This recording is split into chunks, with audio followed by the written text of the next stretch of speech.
नमस्कार, आप देख रहे हैं विशेष बुलेटिन में हूं आपके साथ उन्नति भटनागर। बुलेटिन की शुरुआत करेंगे बड़ी खबर के साथ। गाजियाबाद से है, जहां सीएम योगी आदित्यनाथ का खास और अहम गाजियाबाद का दौरा। मुख्यमंत्री योगी आदित्यनाथ ने ऐतिहासिक दुधेश्वर नाथ मठ मंदिर में दर्शन पूजन किए हैं। इस दौरान सीएम योगी के साथ जिले के आला अधिकारी भी मौजूद रहे। दर्शन के बाद मुख्यमंत्री ने मठाधीश्वर महंत नारायण गिरी जी महाराज से मुलाकात कर मंदिर विकास से जुड़ी योजनाओं पर चर्चा की। मंदिर के चारों ओर सुगम रास्ता और श्रद्धालुओं के लिए बेहतर सुविधाएं देने को लेकर अब कॉरिडोर योजना को तेजी से आगे बढ़ाया जाएगा। मुख्यमंत्री के दौरे के बाद अफसरों की टीम भी एक्टिव हो गई है। जल्द ही जमीन चिन्हांकन और निर्माण की प्रक्रिया शुरू होने की संभावना है। हमें ध्यान में रखना होगा, जहां उत्साह और उमंग है, जहां श्रद्धा और भक्ति है, उस उत्साह और उमंग को भंग करने के लिए इस भक्ति और श्रद्धा को कुछ तत्व लगातार कुत्सित प्रयास कर रहे हैं। सोशल मीडिया प्लेटफॉर्म पर भी और प्रत्यक्ष रूप से भी ऐसे तत्वों के द्वारा ये प्रयास किया जा रहा है कि कावड़ यात्रा को बदनाम किया जाए। कावड़ के मेले के अवसर पर आज तक कोई भी मुख्यमंत्री नहीं आया है। केवल योगी जी जो है वो धार्मिक है, मेहनत है और उस दृष्टि को पूर्ण रूप से समझते हैं कि जो भी अपने कावड़ियों की क्या समस्या है और मठ मंदिर की क्या स्थिति है, तो ये जो है एक तरह से अधिकारियों को भी सूचना मिल जाती है और वो भी सतर्क हो जाते हैं। उत्तर प्रदेश के जो कावड़ का मेला है उसका पूरा निरीक्षण करने के लिए आज पूरा निकले हुए हैं।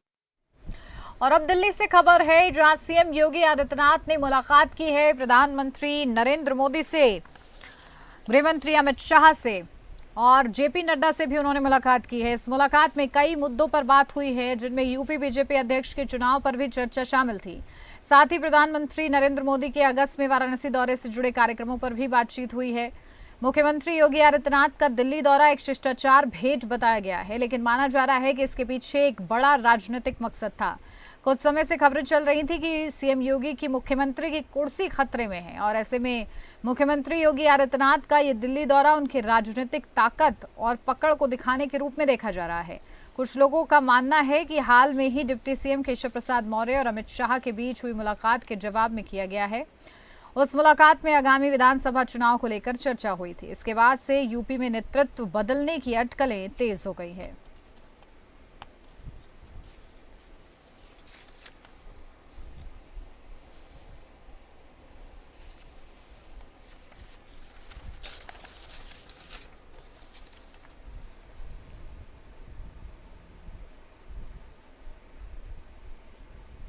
और अब खबर मध्य प्रदेश से सामने आ रही है, जहां ट्रेन को हरी झंडी दिखाई गई है। जहां बेहतर रेल कनेक्टिविटी को लेकर सांसद जितिन प्रसाद के प्रयास जारी हैं। आज पीलीभीत के मेघौना रेलवे स्टेशन पर एक नई ट्रेन का सांसद जितिन प्रसाद ने हरी झंडी दिखाकर उसे रवाना किया। यह ट्रेन रोजाना पीलीभीत से शाहजहांपुर अप डाउन करेगी और दोनों जिलों के यात्रियों को एक बड़ी सहूलियत इसके माध्यम से पहुंचेगी। सांसद जितिन प्रसाद का कहना है कि लोगों की लंबी समय से मांग थी, इसलिए आज इस ट्रेन का शुभारंभ किया गया है। इसके लिए 2 जनपदों के 10 रेलवे स्टेशन चुने गए हैं, जहां इस ट्रेन का स्टॉप रहेगा। सांसद जितिन प्रसाद ने कहा कि पीलीभीत उनकी कर्म भूमि है और शाहजहांपुर उनकी जन्मभूमि, इसलिए वे दोनों जनपदों में विकास के लिए लगातार प्रयास करते रहेंगे। उन्होंने लोगों से अपील की है कि सभी लोगों को कम खर्च में ट्रेन से ही सफर कर सकें, ताकि जरूरत पड़ने पर पीलीभीत से शाहजहांपुर होते हुए सीधे लखनऊ तक की ट्रेन की भी शुरुआत कराई जा सके।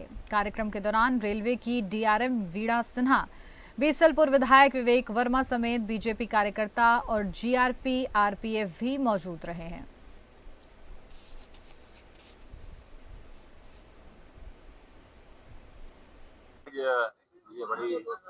ये कहने में प्रसन्नता है कि आदरणीय प्रधानमंत्री नरेंद्र मोदी जी के संकल्प, इस विकसित भारत के हमारे रेल मंत्री आदरणीय अश्विनी वैष्णव जी का धन्यवाद देता हूँ कि छोटे से हमारे पीलीभीत के बीसलपुर में मेघौना हॉल्ट का एक यहाँ ट्रेन रोकी गई है और ये 2 जनपदों को जोड़ने का काम कर रही है ट्रेन।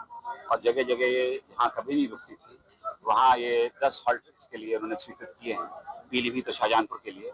और यहाँ की जनता के लिए जो ये 2 जिले हैं आपस में जुड़े हुए हैं, रिश्तेदारियाँ हैं, व्यवसाय है, विद्यालय हैं, मरीज हैं, अस्पताल हैं, उन चीज़ों के लिए बहुत ही आने जाने में आवागमन की सुविधा होगी।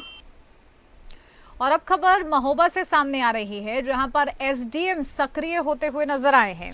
उत्तर प्रदेश के महोबा जिले में जल शक्ति राज्य मंत्री के निर्देश पर सक्रिय हुए प्रशासनिक अधिकारियों ने जर्जर कच्चे मकान में पॉलीथीन डालकर रहने को मजबूर वृद्ध महिला को प्रधानमंत्री आवास योजना की पात्रता सूची में शामिल कर उनके चेहरे पर मुस्कान लाने का काम किया है। राज्य मंत्री के निर्देश पर प्रशासनिक अधिकारियों के साथ मौके पर पहुंचे एसडीएम ने वृद्ध महिला के आवेदन को प्रधानमंत्री आवास योजना की पात्रता सूची में सम्मिलित कर नगर पालिका के ईओ को वृद्धा के मकान में तत्काल प्रभाव से टीन शेड लगाने के निर्देश दिए हैं। दरअसल मामला मुख्यालय के नयापुरा नैकाना मोहल्ले स्थित महेश्वरी माता मंदिर के पास का है, जहां कच्चे मकान में पॉलीथीन के नीचे रह रही वृद्ध महिला प्यारी बाई की जिंदगी में जल शक्ति राज्य मंत्री रामकेश निषाद के दखल के बाद बदलाव देखने को मिला है। बताया जाता है कि प्यारी बाई घरों में झाड़ू पोछा का काम करती हैं। उसने 1.5 साल पहले प्रधानमंत्री आवास योजना का आवेदन किया था, लेकिन लापरवाह कर्मियों के चलते अब तक उसका नाम पात्रता सूची में शामिल नहीं किया गया है। महज 1 सप्ताह पहले ट्रांसफर होकर महोबा आए सदर एसडीएम शिव ध्यान पांडे ने राज्य मंत्री रामकेश निषाद के निर्देश के बाद तत्परता दिखाते हुए ईओ नगर पालिका और डूडा कर्मियों के साथ मौके पर पहुंचकर घर का सत्यापन कर जियो टैग करा कर वृद्ध महिला का नाम पात्रता सूची ने दर्ज कराते हुए डूडा अधिकारी को तत्काल प्रभाव से मकान में टीन शेड लगाकर वृद्ध महिला त्वरित राहत देकर उसके चेहरे पर मुस्कान लाने का प्रयास किया गया है। कि हमारे कस्बे में महोबा में एक श्रीमती प्यारी जी हैं, वो बुजुर्ग हैं और उनका आवास पुराना है, जर्जर है। उन्होंने प्रधानमंत्री आवास योजना शहरी के लिए अपना आवेदन डाल रखा है और वो आवास की सरथा पात्र हैं। हम लोगों ने आज जांच मौके पे कर लिया है। हम उन्हें माननीय प्रधानमंत्री आवास योजना शहरी की तरह आवास उन्हें दिला देंगे। उनकी अभी थोड़ी समस्या है, हम उनके लिए एक टीन शेड भी लगवा देंगे और जो भी उनकी समस्या होगी सारा हम उनका निदान करा देंगे। और अब खबर सिद्धार्थ नगर से सामने आ रही है, जहां पर योग मुद्रा का लोकार्पण किया गया है। सिद्धार्थ नगर जनपद के तहसील में 2 नगर पंचायत में लगे नमो योग तर्जनी मुद्रा का लोकार्पण हुआ है, जहां आदर्श नगर पंचायत शौहतरगढ़ के चेतिया मार्ग पर अष्ट धातु से निर्मित योग उत्तर बोधि मुद्रा का लोकार्पण सांसद जगदम्बिका पाल ने किया है। वहीं बढ़नी नगर पंचायत के वार्ड नंबर 3 लोहिया नगर में नमो तर्जनी योग मुद्रा का भी लोकार्पण सांसद की ओर से किया गया है। तस्वीरें भी लगातार हम आपको दिखा रहे हैं कि किस तरीके से लोकार्पण किया गया है। दोनों योग मुद्राएं स्वास्थ्य का प्रतीक हैं। प्रधानमंत्री के आह्वान पर करो योग रहो निरोग की तर्ज पर सभी नगर पालिका और नगर पंचायतों में योग मुद्राएं लगाई जा रही हैं, जिससे लोग इन योग मुद्रा को देखकर योग करते रहें और स्वस्थ बने रहें। वहीं सांसद जगदम्बिका पाल ने कहा, भगवान बुद्ध के धरती पर बुद्ध भगवान की एक योग मुद्रा लगने से नगर पंचायत गौरवान्वित हुआ है। योग मुद्रा स्वास्थ्य का प्रतीक है। आज भारत से पूरे विश्व में योग के द्वारा करोड़ों लोग स्वस्थ हो रहे हैं, जिसके द्वारा भारत विश्व गुरु बनने की राह पर चल रहा है। सरकार का ये ड्रीम प्रोजेक्ट है। योग तर्जनी मुद्रा हर नगर पंचायत नगर पालिका में बनवाया जा रहा है, जिसके माध्यम से लोगों को योग के प्रति जागरूक किया जा रहा है। की जन्मस्थली है, क्रीड़ास्थली है, 29 वर्षों तक यहाँ रहे। आज बढ़नी नगर पंचायत में के चेयरमैन सुनील अग्रवाल जी और पूरे सभासद सभी प्रशासनिक अधिकारी जो मिलकर के जिलाधिकारी के प्रयास से आज जिस तरह से ये योग तर्जनी मुद्रा योग का हुआ है, और न केवल वो गौतम बुद्ध के उस तमाम मुद्राओं में, चाहे भूम स्पर्श मुद्रा हो, चाहे न्याय मुद्रा हो, चाहे तर्जनी मुद्रा हो, इस ध्यान मुद्रा हो, उस तर्जनी मुद्रा की एक जगह को जो बनाया है और इसके साथ यहाँ पे जिस तरह से इसको डेवलप किया है, बेंच लगाया है, सेल्फी पॉइंट बनाया है, यहाँ के नगर पंचायत का है, मुझे लगता है कि सबसे खूबसूरत है। और अब खबर आगरा से है, जहां अवैध धर्मांतरण का खेल उजागर हो गया है, क्योंकि पुलिस ने पर्दाफाश किया है। योगी सरकार अवैध धर्मांतरण को लेकर लगातार ताबड़तोड़ कार्रवाई कर रही है। योगी सरकार की पुलिस ने अवैध धर्मांतरण को रैकेट चलाने वाले जलालुद्दीन उर्फ छांगुर के खिलाफ एक्शन के बाद एक और बड़े अवैध धर्मांतरण के रैकेट चलाने वाले गिरोह का पर्दाफाश किया है। ये गिरोह प्रदेश में युवतियों को बरगलाकर, प्रलोभन देकर और कट्टरपंथी सोच के जरिए अवैध धर्मांतरण कराने में संलिप्त था। पुलिस ने गिरोह का भंडाफोड़ करते हुए विभिन्न राज्यों से 10 आरोपियों को अरेस्ट किया है। डीजीपी राजीव कृष्ण ने बताया है कि सीएम योगी के निर्देश पर अवैध धर्मांतरण पर रोक लगाने के लिए प्रदेश भर में मिशन अस्मिता चलाया जा रहा है। ऐसे में पुलिस को आगरा से 2 सगी बहनों के लापता होने की सूचना मिली। पुलिस ने मामले की जांच की, जो अवैध धर्मांतरण का पूरा खेल सामने आ गया। जांच में पता चला है कि दोनों लड़कियों का ब्रेन वॉश कर अवैध धर्मांतरण किया गया। इसके बाद पुलिस ने मामले की तह तक जाना शुरू किया। इस दौरान कई चौंकाने वाले तथ्य भी सामने आए हैं। डीजीपी ने बताया कि अवैध धर्मांतरण के लिए कनाडा, अमेरिका और दुबई समेत कई देशों से करोड़ों रुपए की अंतर्राष्ट्रीय फंडिंग मिली थी, जिसका उपयोग देश में धार्मिक कट्टरता फैलाने और लड़कियों को बहलाकर उनका धर्म परिवर्तन कराने में किया जा रहा है। आज मेरी जो है ड्यूटी जो है सीजीएम आगरा के यहाँ जो है लगाई गई थी। मैं सीजीएम आगरा के यहाँ कार्यरत करता था। धर्म परिवर्तन को लेके 10 अभियुक्तगण जो है न्यायालय में जो है पेश किए गए थे। उनका जो है पुलिस कस्टडी रिमांड जो है स्वीकृत होना था। पुलिस कस्टडी रिमांड पर मुझे सहायक अभियोजन अधिकारी संजीव कुमार यादव के द्वारा बहस की गई और माननीय न्यायालय से 14 दिन की प्रार्थना की गई। माननीय न्यायालय को ये बताया गया कि धर्म परिवर्तन को लेके इन अभियुक्तगण के जो है जाल जो है देश विदेश में चारों तरफ फैले हुए हैं। पश्चिम बंगाल, राजस्थान, दिल्ली, गोवा जो है ये अभियुक्त पकड़ कर लाए गए थे और उसके लिए जो है माननीय न्यायालय के द्वारा 10 दिन का रिमांड स्वीकृत किया। और अब खबर पीलीभीत से है, जहां धर्म परिवर्तन का एक और बड़ा मामला सामने आया है। जहां पीलीभीत के थाना हजारा क्षेत्र के ग्राम सिंघाड़ा उर्फ टाटरगंज में धर्म परिवर्तन का आरोप झूठा निकला। आखिर ऐसे लोगों के खिलाफ पुलिस प्रशासन क्यों नहीं कार्रवाई करती है, ये बड़ा सवाल है।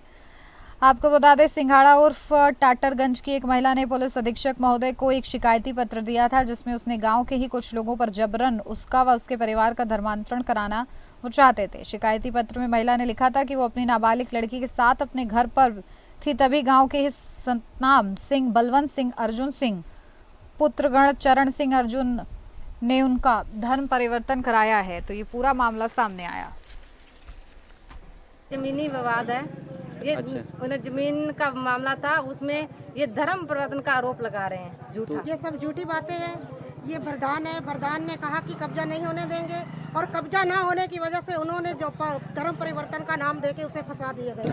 ये भूमि विवाद का मसला है और ये धर्म परिवर्तन में पलट कर किया गया है। अच्छा, तो किन लोगों ने किया धर्म परिवर्तन? उनका नाम गंगा सिंह। शासन प्रशासन की क्या हमें दुआ क्यों नहीं लगा? धर्म परिवर्तन करवाया गया? हम भी तो इसी तो तो हम आत्महत्या कर सकते हैं, धरना लगाएंगे, हम प्रशासन के पास जाएंगे, प्रशासन आगे किया पद में जाएंगे, जो है वो होना चाहिए। बागपत से सामने आई है, जहां कावड़ियों पर पुष्प वर्षा की गई है।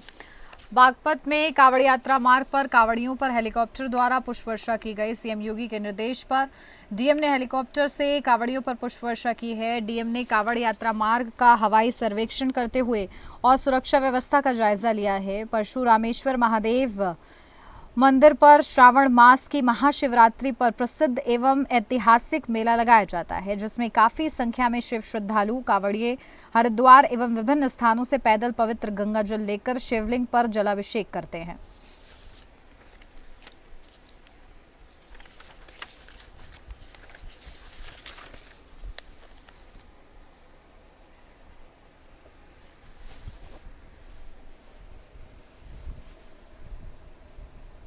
और अब खबर मेरठ से सामने आ रही है, जहां कावड़िए कावड़ यात्रा के लिए निकले हुए हैं। पावन माहौल में एक और जहां श्रद्धालु भोलेनाथ की भक्ति में लीन हैं, तो वहीं मेरठ के लालकुर्ती इलाके से एक ऐसी तस्वीर सामने आई है जिसने सभी को चौंका दिया है। शिव भक्तों की सेवा के लिए लगे शिविर में पुलिस और सेवादारों के बीच जमकर तकरार हुई है। मामला म्यूजिक सिस्टम बंद कराने को लेकर शुरू हुआ, जो बाद में पुलिस और सेवादारों के आमने सामने आने तक पहुंच गया। मेरठ के लालकुर्ती क्षेत्र में कावड़ यात्रा के दौरान ये पूरी वारदात सामने आई है।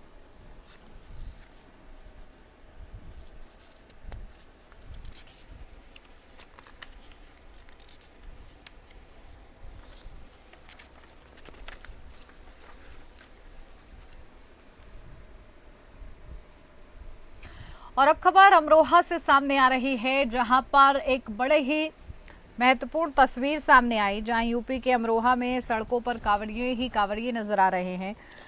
सड़कें मानो भगवा हो गई हैं, तो ऐसे में मुस्लिम युवा भी सड़कों पर उतर आए हैं और सर पर मुस्लिम टोपी, सफेद लिबास, हाथों में फूलों की पंखुड़ियां और भूखे प्यासे कांवड़ियों के लिए फलाहार कांवड़ियों को देते नजर आ रहे हैं। तो कांवड़ियां भी खुशी खुशी तोहफा कबूल करते नजर आ रहे हैं। तो गंगा जमुनी की ये बेहतर तस्वीर देखने को मिल रही है।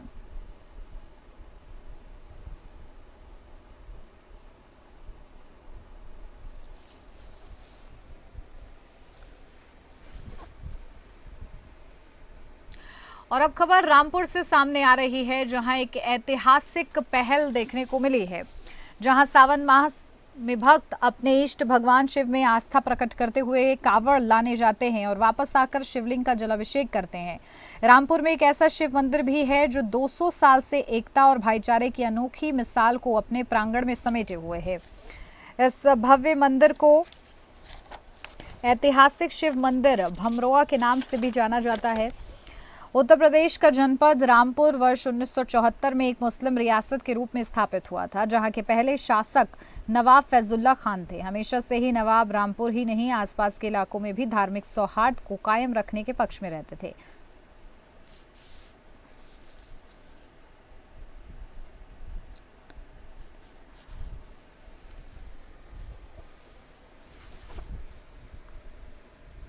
बढ़ते हैं आगे। अब खबर है, जहां लगातार हो रही बारिश के चलते डैम के गेट खोले गए हैं, जहां यूपी के हमीरपुर जिले सहित आसपास के क्षेत्र में लगातार बारिश हो रही है और इसी के चलते विकास खंड मुस्करा के छानी गांव में बने स्वामी ब्रह्मानंद बांध में पानी की आवक तेजी से बढ़ गई। बांध में अर्जुन बांध से आ रहे तेज फ्लो के कारण मौदहा बांध के कुल 6 गेट खोल दिए गए हैं। इन फाटकों से करीब 4500 क्यूसेक पानी को सुरक्षित रूप से छोड़ा जा रहा है। पानी छोड़े जाने से डैम के आसपास के इलाकों की सैकड़ों बीघा फसल जलमग्न हो गई है।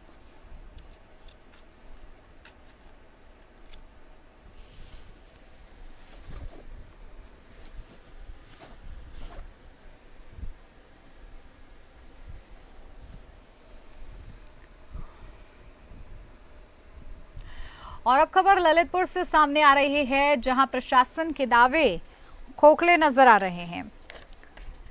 जिला प्रशासन विकास के बड़े बड़े दावे कर अपनी वाहवाही तो लूट लेते हैं, लेकिन वहीं ब्लॉक बिरदहा की ग्राम पंचायत कपासी ग्राम अमऊ खेड़ा से मानवता को शर्मसार करने की तस्वीर सामने आई है। यहां ग्रामीणों को सड़क नाली सफाई से जूझना तो पड़ ही रहा है, वहीं इंसान के मर जाने पर भी उन्हें सही तरीके से अंतिम संस्कार करने की भी सुविधा नहीं दी जा रही है। 1 माह के अंदर मानवता को शर्मसार करने वाली दूसरी घटना ये सामने आई है, जहां गांव में शमशान घाट नहीं है, जिसकी वजह से लोग परेशान होते हुए नजर आ रहे हैं।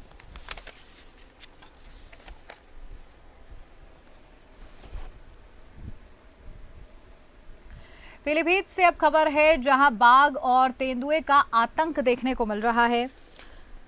जहां आपको बता दें कि बाघ तेंदुए के आतंक से ग्रामीणों में दहशत का माहौल बना हुआ है। इन हिंसक जंगली जानवरों ने ग्रामीणों की रातों की नींद उड़ाकर रख दी है। पिछले कई महीनों से बाघ व तेंदुओं ने जंगल क्षेत्र से बाहर निकलकर ट्रांस शारदा क्षेत्र में लोगों के खातों में अपना डेरा जमाया हुआ है। इतना ही नहीं, वो अक्सर खेतों से बाहर निकलकर लोगों के घरों में घुसकर पालतू जानवरों को शिकार कर रहे हैं। कुल मिलाकर ट्रांस शारदा क्षेत्र पिछले कई महीनों से हिंसक जंगली जानवरों का शरण स्थली बना हुआ है। वहीं कुठिया गुंदिया गांव में बाघ तेंदुए की आमद ग्रामीणों और किसानों के लिए मुसीबत का सबब बनी हुई है। ग्रामीणों के मुताबिक कुठिया गुंदिया गांव में बीते कई दिनों से बाघ व तेंदुए की चहलकदमी देखी जा रही है।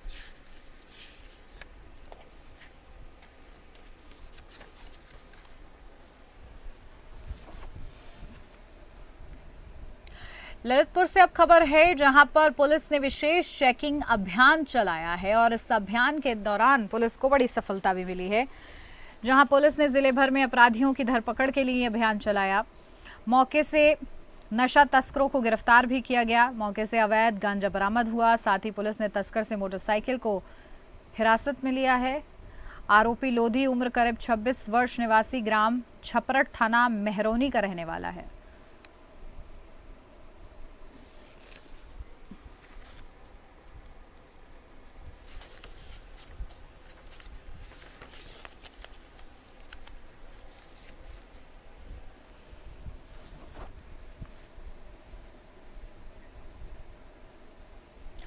और अब खबर मैनपुरी से सामने आ रही है, जहां सराफा व्यापारी के साथ टप्पेबाजी की गई है। सराफा कारोबारियों से टप्पेबाजी हुई है। इटावा का कारोबारी मैनपुरी में चांदी बेचने आया। इस दौरान कार में 12 किलो चांदी की अंगूठियों से भरे बैग को लेकर टप्पेबाज भाग निकले, जहां 8,000 रुपए की नकदी भी बैग में थी। मामले की सूचना स्थानीय पुलिस को दी गई। सूचना पाकर एसपी सिटी अरुण कुमार मौके पर पहुंचकर उन्होंने मुआयना किया। कोतवाली पुलिस आसपास के लगे सीसीटीवी फुटेज खंगाल रही है।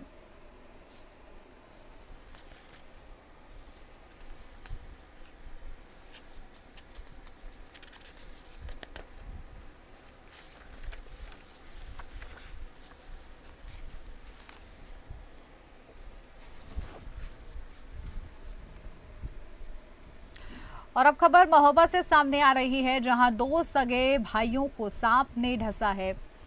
जहां पूरा ये मामला सामने आया है, जहां एक साथ 2 भाइयों को जहरीले सांप के काटने से गांव में हड़कंप मच गया है। आनन फानन में परिजनों ने उपचार के लिए जिला अस्पताल लेकर वो पहुंचे, जहां तैनात डॉक्टरों ने एक को देखते ही मृत घोषित कर दिया, जबकि प्राथमिक उपचार के बाद दूसरे किशोर की हालत में सुधार न होने पर डॉक्टर ने उसे हायर सेंटर रेफर किया है।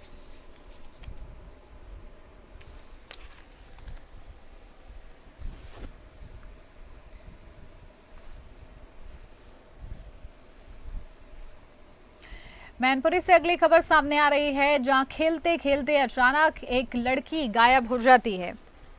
8 वर्षीय पुत्री नैना, जो मानसिक रूप से कमजोर थी, शनिवार सुबह खेलते समय घर से अचानक गायब हो गई। परिजन उसकी लगातार तलाश कर रहे थे, लेकिन दोपहर तक कोई सुराग नहीं लग पाया।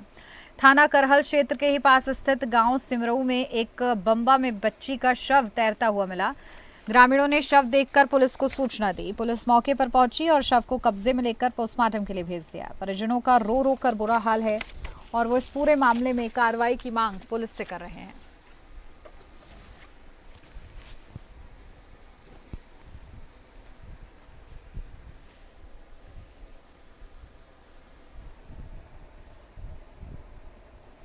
तो देखिए पूरा मामला था कि किस तरीके से बच्ची जो है गायब हुई है खेलते खेलते। हालांकि अब इस पूरे मामले की में आगे की कार्रवाई की जा रही है। और इसी के साथ इस बुलेटिन में बस इतना ही। नमस्कार।